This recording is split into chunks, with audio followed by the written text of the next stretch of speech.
በስተመጨረሻ አብርሽና ሩታ እንደምታዩቸው ፊት ለፊት ተገናኝተዋል ማለት ነው። እሱም እንግዲህ ከነበረበት ከመዝናናት ሰፈር ቀይሮ ዘና ብሎ የነበረበትን ቦታ አይታችኋላ፣ የነበረበትን ምቾት አይታችኋላ።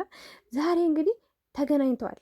ሩታ ምን አይነት ነገሮችን ተናገረች? አብርሽስ አሁን እያደረገ ስላለው ነገር በጋሽዬ ፊት ምን ተናገረ?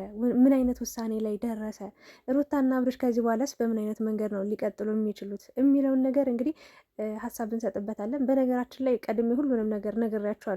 ትናንትና ከትናንትና በፊት ነግሬያቸዋለሁ ምን እንደሚሆን የአብርሽና የሩታ ህይወት፣ የአብርሽና የሩታ መጨረሻ ምን ሊሆን እንደሚችል ነግሬያቸዋለሁ። እንግዲህ ይሄ ትዳር፣ ይሄ ኑሮ፣ ይሄ ፍቅር እንግዲህ በለቅሶ በእንባ ተጀምሮ በእንባ እያለቀ ነው የሚገኘው እና ይገርመኛል። እና አብርሽ አንድ ነገር ሲናገር በጣም ሳቄ መጣ እና መመሰላችሁ እኔ ይዘው የምትመጣው ወረቀት ምን እንደሆነም አልገባኝም ምናምን አለ። እውነቱን ነው እና ይሄ ወረቀት ፈረደበት። ሁሌ ፊርማ እንዲህ ስንት ጊዜ እንደ ይህን ያህል ማለት ነው። አንድ ሴት ልጅ ፍቺ ፈልጋ መንከራተት አይጠበቅባትም። በቃ ለህግ ማሳወቅና ማሳወቅ ብቻ ነው። ምክንያቱም አልፈልግም ፍቺ ፈልጋለሁ ብላ ታመለክታለች።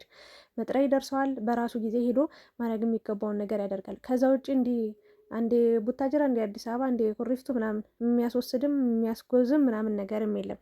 እሺ ስለ አብርሽና ሄርሜላም ማወራላችሁ ይሆናል። በቅድሚያ ግን ስለ ኤፍሬም እና ጋሽዬ ላወራላችሁ። ሲጀመር ትዳር፣ ኑሮ፣ ህይወት ማለት ነው በማንም ግፍፊት መሆን አይችልም።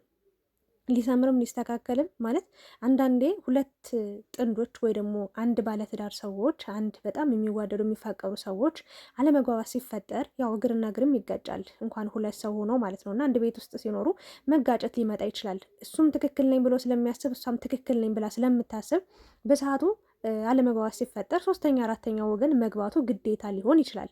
ምክንያቱም ሁለታቸው ጥፋታቸው ስላልታያቸው ለሶስተኛው ወገን ሊታያል ተብሎ ስለሚታሰብ ወይም ደግሞ የሚታይ ነገር ስለሚኖር ያንን ነገር ለማቻቻል ሽማግሌ ይገባል፣ ያስታርቃል። የሩታና የአብርሽ ህይወት ግን ምንም ጣልቃ ሰው የሚያስፈልገው ነገር የለም ብዬ ነው 100% የምረዳው።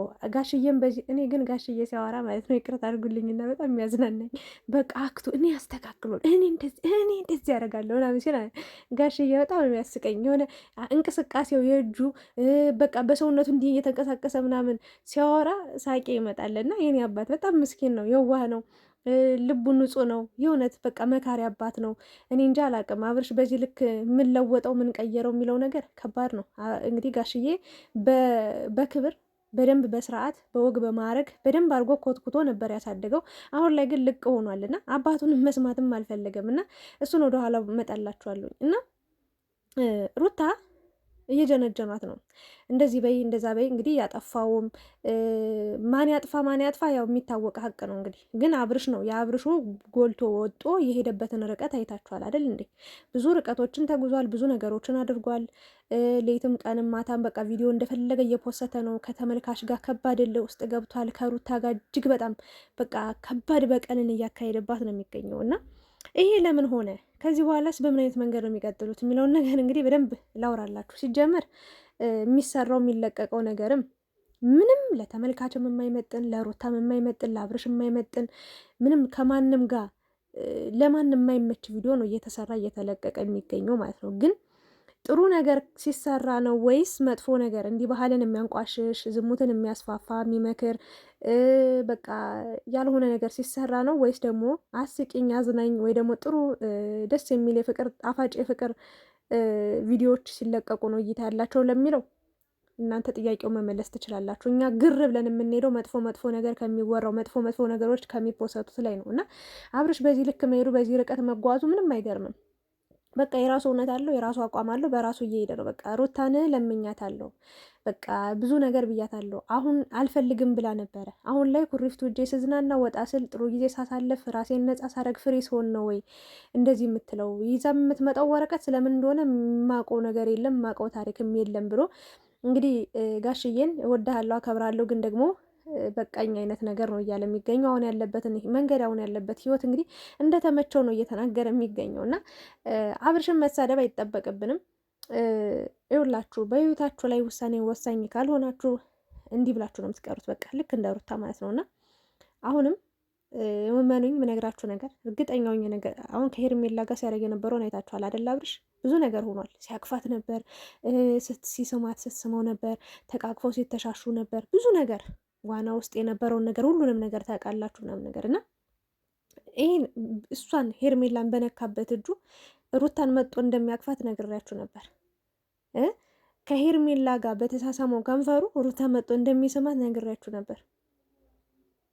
ሄርሜላን ባቀፈ እጁ ሩታን መጦ እንደሚያቅፋት እርግጠኛ ነበር። ሩታ ትቀበለዋለች ብያችሁ ነበረ። በቃ አሁን ያለው አማራጭ ምንድን ነው? ሩታ አብርሽን መቀበል መለማመጥ ነው ያለባት። በቃ ገና አፈር የምሬ ነው የምላችሁ። በጣም ገና በጣም ያዝጋታል። መቁረጥ አልቻለችማ፣ መወሰን አልቻለችማ። ምንም በዚህ ልክ እኮ ማለት ነው ፍቺ ፈልጋለሁ ብላ አደባባይ ወጣ ያዙ ይልቀቁኝ ማለት አይጠበቅባትም እኮ። እንግዲህ እችለዋለሁ፣ ያደረገውን ነገር ሁሉ የፈለገ ነገር ያርግ፣ የሄደበት የሚሄድ ከተኛም ተኝቶ የተኛበት ቦታ ይምጣ፣ ችግር የለውም ቀበለዋለሁ በቃ እስከ ጥፋቱ ካለች አሁንም ተመልሳለች። በነገራችን ላይ አብርሽ ምንም ይሄንን መስማት አልፈልግም ብሎ በቆመችበት ነው ጥሏት ሄደው።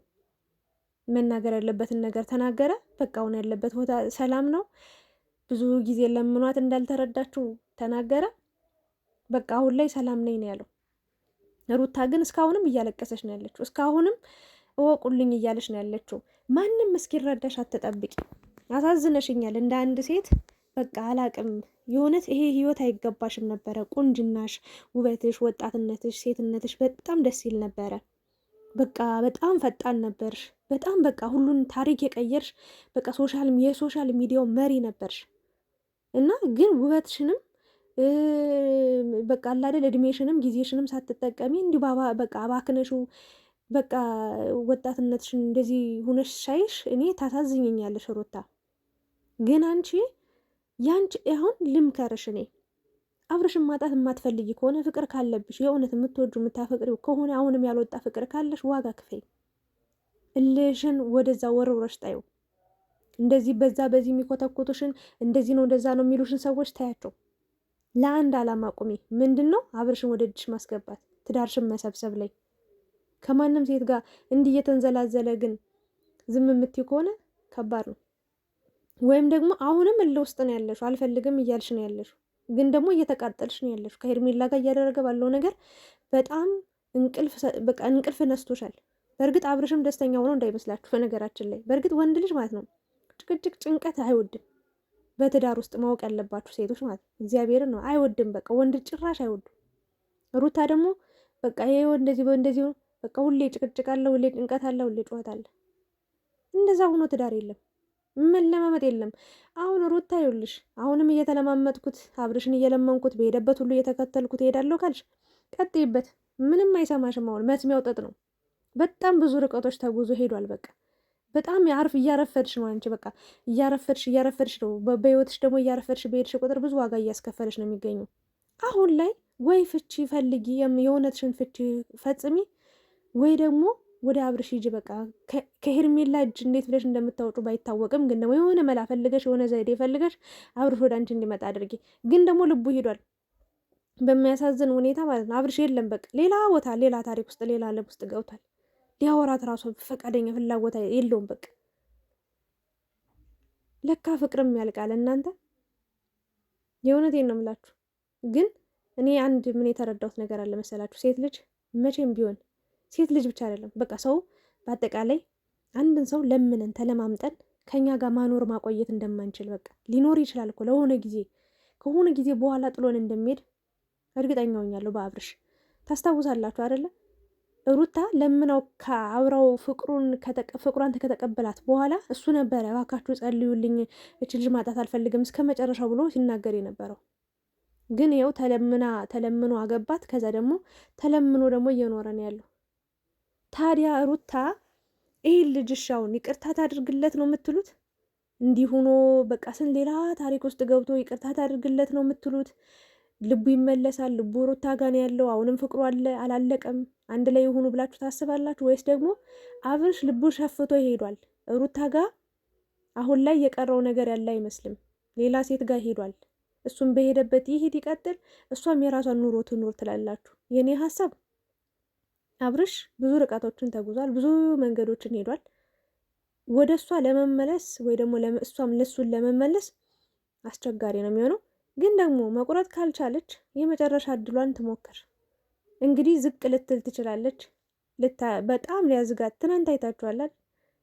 ቀጥረው እሷን ማግኘት ስለማይፈልግ ሄርሜላ እኔ ላካት። ንቀቱን አያችሁት አይደል? እንደዚህ ቢያደርግ አይገርምም።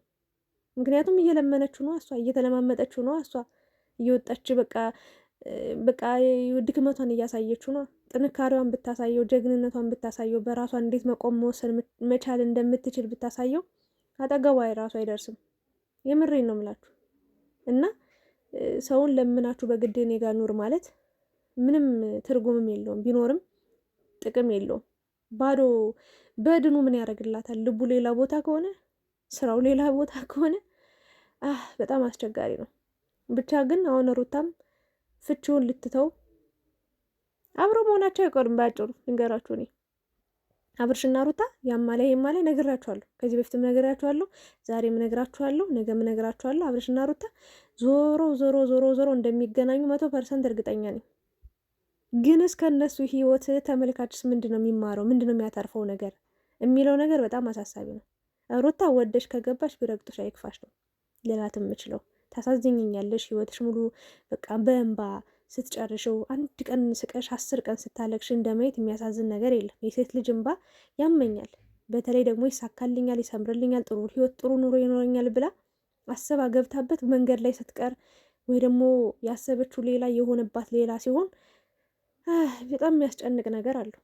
ግን ደግሞ እሷ ራሷ ማቋም ስለሌላት ለእሷ ህይወት ማንም ተቆርቋሪ የለም። ሁሉም እጁን አጣጥፎ የራሱን ኑሮ እየኖረ ነው። አብርሽም ቢሆን የምሬን ነው ምላችሁ የራሱን ኑሮ እየኖረ ነው። በራሱ ዓለም ደስተኛ ሆኖ እያየ ነው። የምሬን ነው ምላችሁ። እና ሄርሜላ አሁን ላይ በጣም ደስተኛ ሆናለች። በቃ በጣም ረክታለች። በቃ ሩታን በጣም በቃ እስከ ጥግ ድረስ ከአፍንጫዋ ድረስ በቃ እልኳ እንዲወጣላት ነው ያደረገቻት። የምሬን ነው ምላችሁ። ታስታውሳላችሁ አይደለ? ሩታ ከአብርሽ ጋር ሆነ ሄርሜላን በጣም ነበር የምትንቃት። በእርግጥ ስራዋ ነው ያስናቃት። በጣም ትቆጣት ነበር፣ ትጮባት ነበር፣ ታመናጭቃት ነበር፣ ታመላግጣት ነበረ። በተረዋ ሄርሜላ አብርሽን በእጇ አስገብታ አሳየቻት። የምሬን ነው የምላችሁ። በጣም ነው የተቃጠለችው ትናንትና ራሱ ሄርሜላ ስታገኛት ሩታ ማለት ነው። እና በዚህ ልክ ልጅሽን እየጣልሽ እየወጣሽ ጭንቅላትሽን አእምሮሽን አታሳምኝ። በቃ ጋሽዬም ይብቃ በቃ ማለት የሆነ አንዳንዴ የሆነ ነገር ሲበዛም ያስጠላል እኮ። እኔ ያስተካክሏለሁ፣ እኔ እፈተዋለሁ ምናምን። ይሄ የሚፈታ የሚታሰርም ጉድም አይደለም እንዴ። እያደረገ ያለው ነገር በስነስርዓት በጋድ ወጦ እየታየ በእርግጥ ሁለታቸውን ማገናኘታችሁ ጥሩ ነው፣ ማውራታቸው ግን አያችሁ አይደል? ጥሏት ነው ሄደው። ምንም ሊያዳመጣትም ሊያወራትም ሊያናገራትም ፈቃደኛ አይደለም። ታዲያ ከዚህ ሰው ጋር እንዴት ነው ኑሪ፣ ይቅርታ አድርጊለት፣ ተታረቁ፣ ልጃችሁን ለምን ለልጅ ሲባል ታዲያ እሷ መከሯን ስታይ መኖር አለባት እንዴ? ከሄርሜላ ጋር ባይሆንም እኮ ነገ ከሌላኛው ሴት ጋር እንደማይወጣ በምን እርግጠኛ ናት? በእርግጥ እንደዚህ አይነት ባህሪ እንደሌለበት ነበር የምናውቀው። አብርሽም ከሄርሜላ ጋር የሚሆነው እልህ ተጋብቶ ነው ከተመልካችና ከሩታ ጋር። እና አንዳንዴ ልናገር የምችለው ነገር ምንድን ነው፣ ከፈሰሰ ውሃ አይታፈስም፣ እየፈሰሰው አይታፈስም ነው። እና ትዳራችሁ የምትፈልጉ ኑሯችሁ፣ ፍቅራችሁን መኖር በቃ መቀጠል እስከ መጨረሻው የምትፈልጉ ሰዎች ካላችሁ ወይ ደግሞ የምትፈልጉት በጊዜው ዋጋ ከፍላችሁ አቁሙት። በቃ ካለፈ በኋላ ወይኔ ማለት ልክ እንደ ሩታ ማልቀስ ነው እድሜ ልካችሁን። ገና ከመጀመሪያው መስመር ሳይስት መንገድ ሳይስት ማስቆም መቻል አለባችሁ። ያን ነገር እልህ ቤት ያፈርሳል። እልህ እንዲህ መከራ ያሳያችኋል። ስቃያችሁን ነው የሚያበላው ልክ እንደ ሩታ። እና ይህን ያህል እንግዲህ አብርሽም መለመን አይጠበቅብህም። ከመጣ ትመጣለህ፣ ከሄድክም መንገዱን ጨርቅ ያርግልህ። ለነገሩ ወጣት ነኝ እኔ መታሰር አልፈልግም፣ ትዳር እስር ቤት እንዲሆን አልፈልግም ብሏል። እውነት ነው። ወጣትን እንደፈለክ ፈታ በል። እንግዲህ መጨረሻችሁን ያየው ሰው ግን እኔ መጨረሻችሁን ያሳይ ነው የምለው፣ ሌላ ምንም አለንም። ሩታ ደግሞ መወሰን መቻል አለብሽ። ወይ ጠቅልለሽ አብርሽን ላለማምጠሽ ይቅርታ ብለሽ አብረሽ ሁኚ፣ ወይ ደግሞ ቁርጥ አድርግሽ አትሆነኝም ብለሽ ከመጨረሻው ከት ማድረግ አለቀ። ሁሌ እየመጣሽ በቃ ኃይልሽን ደካማ ጎንሽን እያሳየሽ እንዲጫወቱብሽ፣ እንዲቀልዱብሽ፣ እንዲያሾፉብሽ፣ ሙድ እንዲይዙብሽ አታድርጊ እባክሽን። ራስሽን አስከብሪ። በዚህ ሰዓት ራስሽን አንቺ ራስሽ ካላከበርሽው ማንም ሰው መጥቶ ሊያከብርልሽ አይችልም። ማንም ሰው አብርሽንም አይተሸዋል። እንደዛ ስንት ቃል የገባልሽ ሰው ዛሬ ላይ ፊትሽን አይንሽን እንኳን አይቶ ለማውራት ምንም ድፍረቱን አላገኝም። ስለዚህ ለራስሽ ወቂበት ነው የምለው። ጨርሻለሁ።